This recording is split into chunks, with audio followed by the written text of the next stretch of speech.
Ma'am आप अंश को हमारे पास लेके आए थे, क्या डिफिकल्टी थी इनको और कब से थी? मैम इसके बचपन से ही जो हमें डॉक्टर ने बताया वो ये था कि इसकी एक आंख में विजन नहीं है। ओके।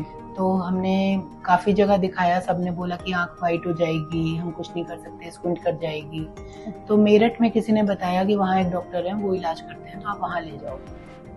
वहाँ लेके गए तो उन्होंने पैचिंग बताई, तो हमने पैचिंग की इसकी एक आंख की, और वही चल रही थी इसकी करीबन 14 साल तक।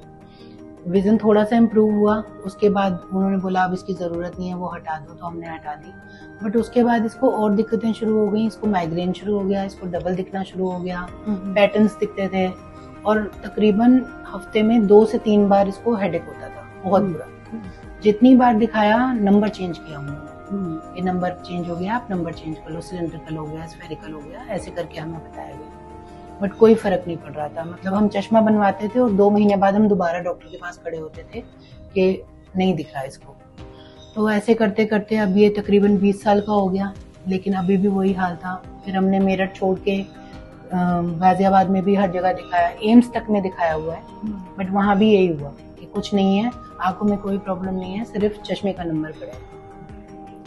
बहुत थक गए तो गूगल पे गए, गूगल पे चेक किया, तो वहाँ पर आपका रिकमेंडेशन आया, फिर आपके बारे में सारा पढ़ा, तो उसमें दिखा कि आपने कोई किट प्रिपेयर की है और आपने उसी के अंदर PhD कर रखी है।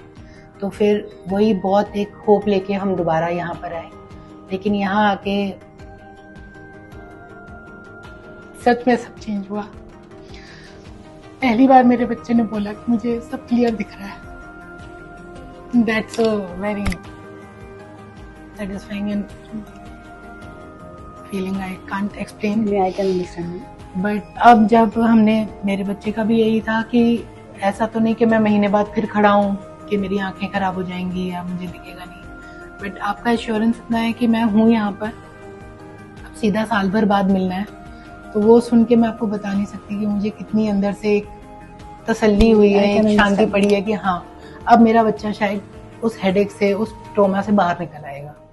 तो उसके लिए मैं आपका सिर्फ थैंक्स नहीं कर सकती, मेरे पास वर्ड्स नहीं है। थैंक्स की बात नहीं है, बेसिकली वही होता है, कई बार ना चीजें इतनी छोटी होती हैं, इतनी माइनर चीजें होती हैं जो कई बार पिकअप नहीं हो पाती, लेकिन वो प्रॉब्लम बहुत बड़ी क्रिएट करती है।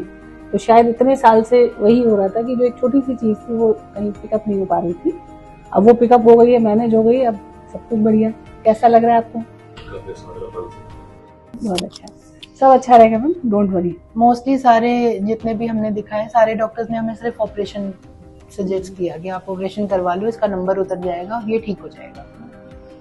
तो नहीं, मैं जैसा आपको पहले भी कह रही थी कि ऑपरेशन इसका सोल्यूशन नहीं है, क्योंकि प्रॉब्लम नंबर नहीं है, प्रॉब्लम है मिस अलाइनमेंट ऑफ द आई। वो एक छोटा सा अलाइनमेंट डिफरेंस है दोनों आंख में जो डबल विजन क्रिएट करता है, और उस अलाइनमेंट के लिए हम इतने छोटे मिस अलाइनमेंट के लिए कभी भी सर्जरी नहीं होती है। उसके लिए जो ऑप्शन होते हैं वो प्रिज्म ग्लासेस और एक्सरसाइजेस होती है, बस वही करना है, कुछ नहीं करना है, it will be fine, don't worry. Thank you so much. Thank you, all the best.